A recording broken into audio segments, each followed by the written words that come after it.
Olá, alunos, sejam bem-vindos à nossa segunda aula do curso profissionalizante de gestão da produção industrial. Bem, antes de a gente começar a nossa aula, só um recadinho para vocês.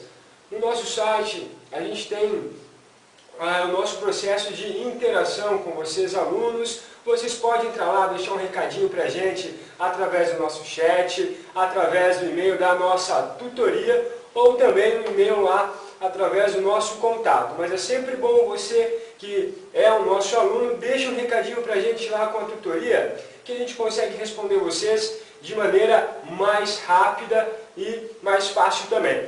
Joia? Bom, vamos começar a nossa aula então, vamos ver o que nós temos aqui no nosso primeiro slide. Vamos lá! Trabalhando a agenda da nossa aula aqui um pouquinho para a gente saber o que nós vamos estar conversando durante então, o andamento dessa nossa segunda aula. Olhem só, produção como um sistema, o raciocínio sistêmico da administração, a aplicação das teorias nos sistemas na produção e produção um sistema complexo. Vejam bem, a gente pegou os tópicos que nós temos no nosso livro referência, que é o livro do professor Moacir Paranhos Filho, e nós vamos trabalhar então com os tópicos que o livro traz para a gente. Agora, nessa segunda aula, nós não vamos fazer aqui a resolução de exercícios que nem nós fizemos na aula 1. Por quê? Essa aula ela foi preparada justamente para estar auxiliando vocês a já estarem respondendo aquelas questões que nós vamos ter no final do capítulo. Vamos então passar para a nossa próxima tela. Vamos lá. Nós temos aqui uma frase.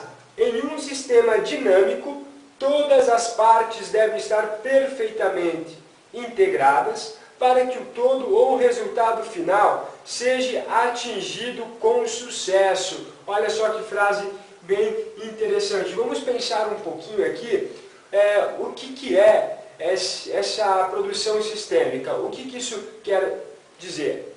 Na primeira aula, a gente já percebeu que quando nós falamos de produção sistêmica ou de um sistema de produção, lá na teoria geral dos sistemas, na nossa primeira aula, a gente já fomentou alguma coisa e a gente disse que um departamento só, ele não garante o sucesso de todos os departamentos. E a gente também salientou na aula passada, que o administrador tem que ter uma visão geral da empresa. O administrador de um setor tem que ter uma visão de todos os departamentos da empresa, não só aquela visão pontual que talvez ele tenha só do seu setor, só do seu processo. Não, tem que ter a visão de todo o processo em que a produção dele está envolvida. Porque se a gente tiver um problema na produção, não significa que esse problema aconteceu na produção dele. Talvez já é um erro acumulado que veio lá de trás e que, infelizmente, estourou no setor dele. Então, é por isso que tem que se ter a importância de a gente ter essa visão de todo, essa visão como se tudo fosse um grande sistema e que tudo estivesse trabalhando junto. Vamos ver o que nós temos então na próxima tela. Vamos lá.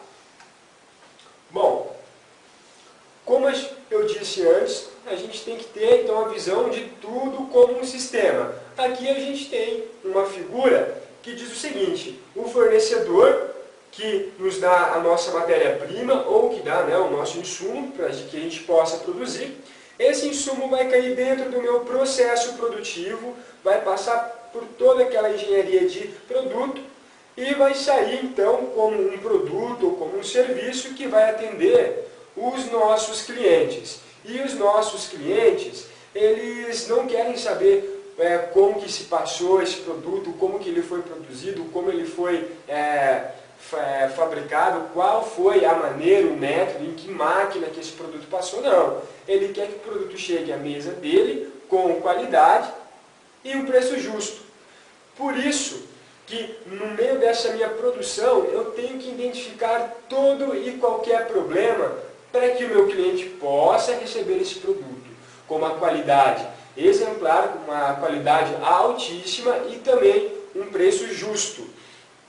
Então acontece o quê? Se o meu cliente, talvez ele tenha algum problema com esse meu produto, que eu não consegui identificar nesse meu percurso de produção, ele vai nos dar um feedback. Né? O que seria um feedback? Uma resposta sobre o que eu produzi. Né? Se isso foi bom ou se isso foi ruim. Ele vai nos dar a opinião dele sobre esse determinado produto, sobre o que ele acha, se ele acha que está bom, se ele acha que tem que melhorar. Nas empresas, quando o cliente ele entra em contato com a parte comercial, geralmente é porque alguma coisa não está dentro dos padrões de qualidade, né? Não está dentro do padrão que o cliente ele julgue certo. Então a gente tem que fazer o quê? Começar a tentar achar aonde que está então essa possível falha, aonde que passou essa falha e chegou ao meu cliente. Onde a qualidade falhou talvez, né, de não ter visto, mas por que então que a qualidade falhou? Ou a gente recebeu uma matéria-prima com uma qualidade inferior e acabou passando isso por todo o processo produtivo e chegando lá no nosso cliente? Ou será que a nossa máquina estava mal calibrada? Né? Será que o instrumento de medida do nosso produto, ou a calibração talvez da altura específica desse meu produto, do peso desse meu produto, o meu equipamento ele não estava variando aí um pouquinho? Então, sempre tem essa questão de nós estarmos recebendo feedback e de nós estarmos passando o nosso feedback. Então, dentro da cadeia produtiva, a gente tem que sempre estar atento que nós temos um fornecedor, nós temos o nosso processo produtivo, a engenharia de produto e até então chegar ao nosso cliente. Tudo isso a gente tem que estar atentos para que a gente possa ter essa visão sistêmica, né? Essa visão de um todo dentro da nossa organização. Vamos ver aqui o raciocínio sistêmico na administração. O raciocínio que orienta o administrador na sequência racional de seus pensamentos. Bem, é isso que nós estávamos dizendo então, né? Que a gente sempre tem que estar atento com o que está acontecendo em todo o meu ciclo produtivo. Não somente ser focado naquilo que eu estou produzindo, não ser específico, né? Só naquilo que eu estou fazendo. Eu tenho que ter uma visão mais ampla de um todo. Claro, sempre focalizando qual é o meu trabalho principal, mas tendo aquela visão aberta, né? Sempre de um todo. Vamos no próximo tópico desse slide. A gente tem sempre procurar entender a interação e a relação causa-efeito em qualquer situação. É o que eu disse também em relação à matéria-prima. Né? Se ela chega com uma qualidade ruim, provavelmente o efeito dela durante a minha produção ela vai sair com uma qualidade ruim. E a causa dessa minha qualidade ruim, então eu tenho que é a minha matéria-prima. Então eu identificando essa causa, eu vou ter um efeito, né? Eu vou ter uma informação sobre esse meu processo, se ele foi bom ou se ele foi ruim, através do efeito que ele vai gerar na minha produção e principalmente para o meu cliente. Avançando mais um pouquinho, temos aqui a aplicação da teoria dos sistemas na produção.